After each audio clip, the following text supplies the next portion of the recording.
गेहूं का चूर्ण, गेहूं का चूर्ण न रहने पर के चावल का चूर्ण, खाड़ अथवा गुड़ मिलावे, सवा पाव सवा सेर के हिसाब से मिला करके भक्ति से सत्यनारायण भगवान का नौवेद्य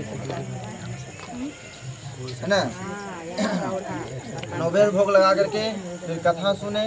कथा सुनने के बाद आरती मंगल करे, ब्राह्मणों को दक्षिणा दे, फिर सभी लोग प्रसाद खाएं और प्रसाद खा करके रात्रि में गीत्यादि करें। गीत्यादि के मतलब जो गान बजान होते हैं वो प्रसाद खाने के बाद होना चाहिए और पूजा के समय कथा सुनना चाहिए।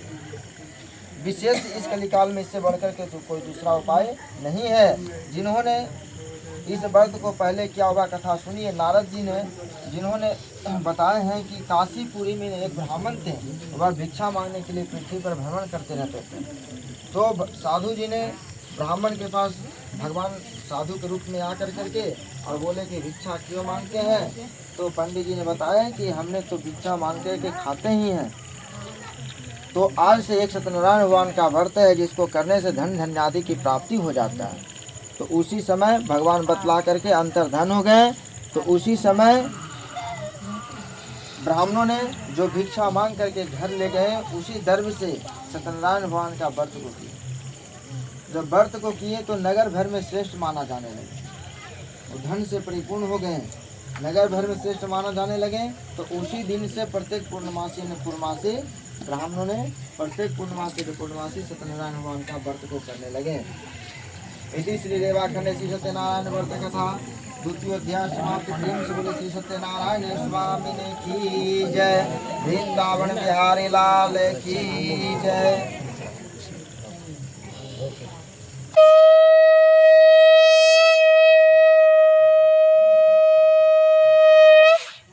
आता तो तुमसे मैंने कहा दूसरी बात है तो पूछो। सौनक जी बोले उस ब्राह्मण के बाद इस व्रत को किसने किया हुआ कथा सुनाई। तो कहते हैं जब ब्राह्मणों ने प्रत्येक पूर्णमासी सत्यनारायण भगवान की पूजा कर रहे थे तो उसी समय पूर्णमासी के दिन पंडित जी जब पूजा कर रहे थे तो उसी समय एक लकड़हारा लकड़ी को सिर पर रख करके बेचने के लिए जा रहे थे। तो देखे रास्ते में कि एक घर में पूजा पाठ हो रहा है। तो लकड़हारा ने द्वारी पर रख दिया लकड़ी को और जाकर के पूजा में बैठ गए। जब पूजा की समाप्ति पंडित जी ने किए तो सभी के प्रसाद दिए। तो लकड़हारा का भी थोड़ा सा प्रसाद और एक गिलास पानी दे दिया। लकड़हारा ने पूछा भाई ये क्या चीज़ है। तो श्री सत्यनारायण भगवान का प्रसाद है। तो इससे क्या होता है, तो धन नहीं है तो धन की प्राप्ति होता है और संतान नहीं है तो संतान की प्राप्ति होता है। लकड़हारा का कोई धन नहीं था ना कोई संतान था। उसने मन में संकल्प किया कि हमारे घर में अगर धन धन्यादि और संतान की प्राप्ति हो जाएगा तो मैं भी अवश्य सत्यनारायण भगवान की पूजा करेंगे। ऐसा मन में संकल्प कर करके और लकड़ी को सिर पर रख करके और वह बाजार में चला गया।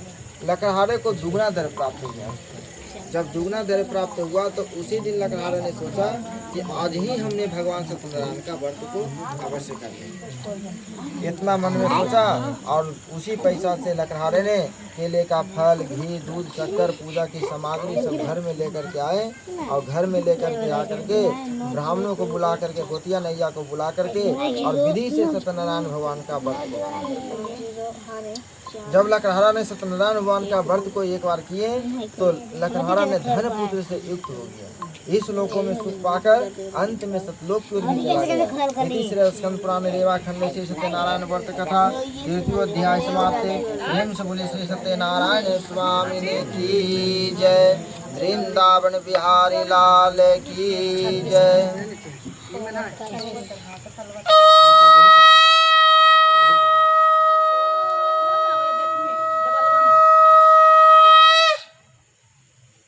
सुतवाच आशीदुल कामुको नाम निवजितेन सत्यवान दिव्यानम पति दीने दीने। सुधी ने कहा राज्यों में श्रेष्ठ उल्कामुख नाम एक जितेंद्र नाम के राजा था।